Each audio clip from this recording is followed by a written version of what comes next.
It's a legacy of trust, serving Micronesia since 1938. Matson, celebrating 25 years of commitment to Guam, Micronesia, and the CNMI. Cars Plus Hyundai, home of the Kona electric vehicle, an electric heart with an SUV soul. Test drive yours today at Cars Plus. McDonald's of Guam, I'm Loving It, and King's Restaurant, serving your local breakfast, lunch, and dinner favorites for over 45 years.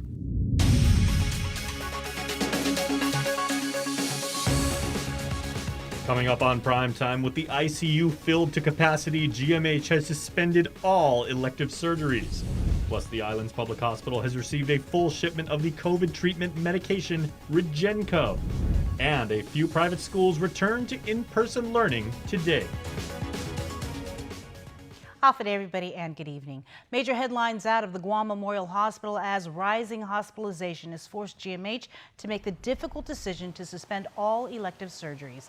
Hospital spokesperson May Habib. Our ICU is full. We're at complete capacity, and because of that, we need to open up any and all spaces at the hospital, which means that we need more staff. Our capacity continues to be pushed to an absolute limit. And like I say, we have staff that are also getting sick, which is dwindling our numbers in-house. So it was a tough decision, but it was the right decision to make sure that people get the care that they need.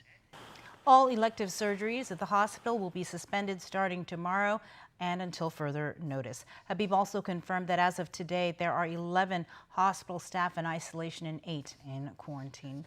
A shipment of Regenco is on island and ready to be put to use at GMH. With the latest is Daniel Perez. After shipping issues were resolved, GMH has finally received a fully usable shipment of Regenco. So right now we did receive the shipment. I would assume, like previous times, that we would be sharing it as needed with island providers to include GRMC and others as needed. We do have the 300 on hand right now. It's not to say that all of them will stay at GMH. We've definitely been a willing and able partner with all community medical facilities. Since the last shipments of MAB treatments were unusable, Public Health is trying to catch GMH up with stockpiling the Regenco treatment for eligible COVID-positive patients who need it.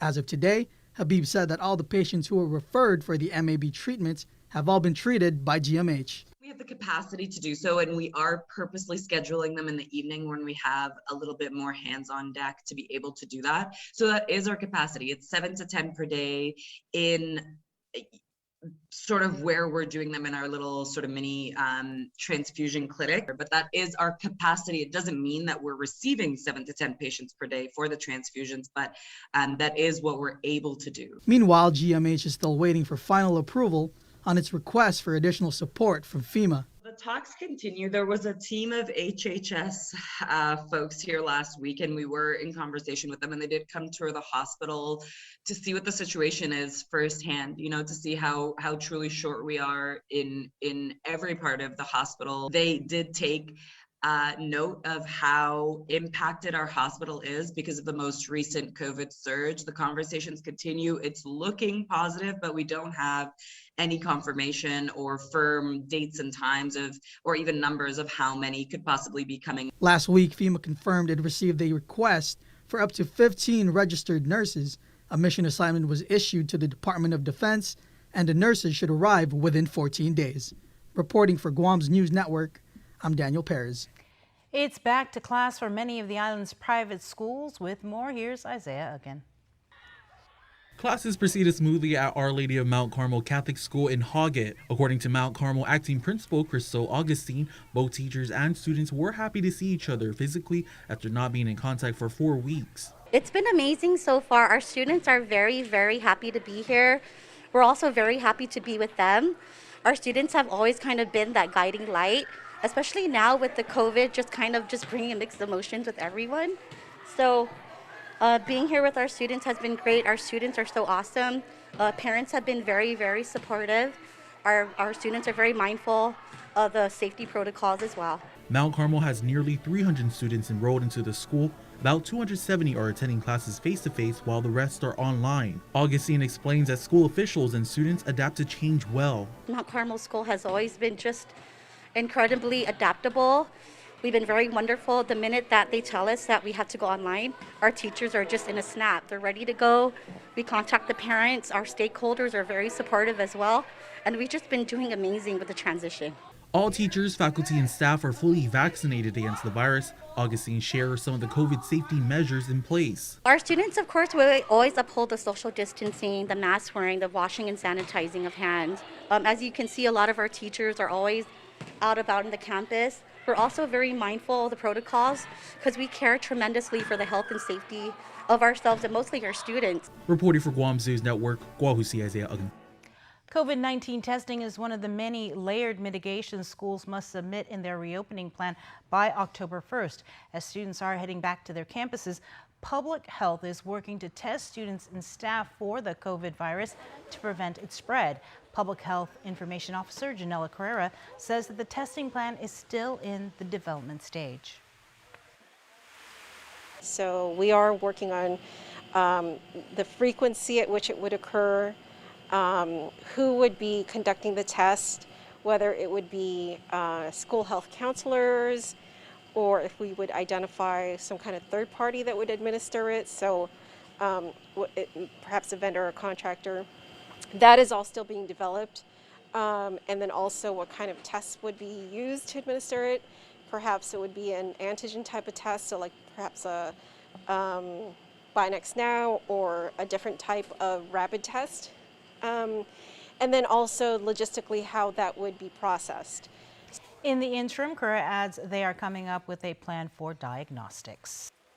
And we want to ensure that if there are symptomatic cases, then there is a plan to identify them immediately and isolate them. And so that's also being developed, and hopefully we can have that completed as soon as possible. Schools must work with parents and legal guardians in obtaining consent for minors for the testing program. Details still being ironed out after Surgeon Cell head Dr. Mike Cruz met with the Mayor's Council on Friday to figure out how to reach out to residents who may not be getting crucial coronavirus information. Mayor's Council President PD Mayor Jesse Allig saying the weeks-long surge and the alarming rise in dead-on-arrival COVID-related fatalities has the mayors getting ready to reach out. And door-to-door was what came up as an option, but again, it really is the mayor's discretion as to how they're going to execute their village campaign to get the word out. Alex said calling village residents is another method of getting the word out, and that word, get tested for COVID and know your status. Mayors say their staff have expressed hesitation at being trained to conduct COVID testing, but Alex did say the mayors are here to help. If it's even offering testing at our offices, then so be it. We've been asking we've been thinking about, starting from the very beginning and having the testing sites at our villages again, like we did at the very beginning. Final plans for the mayor's outreach are still being worked on, according to Allig, and more details are expected in the coming days. Once again, though, we invite you to voice your view on our Facebook and Instagram with our daily question, sound off on the issues that matter to you. Today's question, what are your thoughts on the mayor's staff being trained to administer COVID-19 tests in the community? We want to hear from you. We'll share some of your responses on the link tomorrow morning. Public health inspectors are doing their best to crack down on businesses and individuals in the community violating the governor's executive orders. Division of Environmental Health's Leilani Navarro says just this weekend they received reports and videos where individuals were seen violating mask mandates, but no violations were found. But when our inspectors came, in some of the bars, they even went twice on a Friday night and a Saturday night. So everyone were wearing their masks. So the complaints were, or the videos were not substantiated during the inspection. As for self-attestation forms, as long as covered businesses have them, that's really all that needs to be done. Go out, and you guys don't collect them and verify whether or not people are lying on the self-attestation. Not right now, Sabrina. We do not have the capacity and the manpower to do that. Navarro does say, however, that covered establishments are supposed to keep the self-attestation forms for a period of 60 days. Additionally, anyone caught lying on the form could be subject to criminal prosecution. Under the governor's executive order, only individuals who are vaccinated are allowed inside covered establishments such as restaurants and bars and fitness centers. The only exception is if the individual has a medical or religious exemption. Another 6,562 all-rise payments worth $6.7 million have been processed. These were for A status applications filed through September 7th. So far, the Department of Revenue and Taxation has processed 24,798 claims totaling some $26.2 million. The program is supposed to be capped at $30 million, but in a news release, Adelup again confirmed that the governor is committed to satisfying the needs of the All Rise program.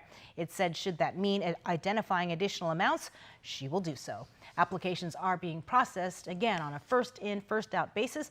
About 18% of them were identified as having errors. If you have any questions or concerns, you can contact DRT at 635-1813, 1840, 1841, 7614, or 635-7651.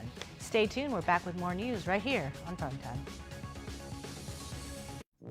When making the new Kentucky Fried Chicken sandwich, people asked how I felt about burger places selling fried chicken. I'd say that's none of my business, just like making fried chicken is none of theirs. Get the new Kentucky Fried Chicken sandwich. It's finger-licking good. Do you feel like you're missing out on something? Make life more rewarding with Pacific.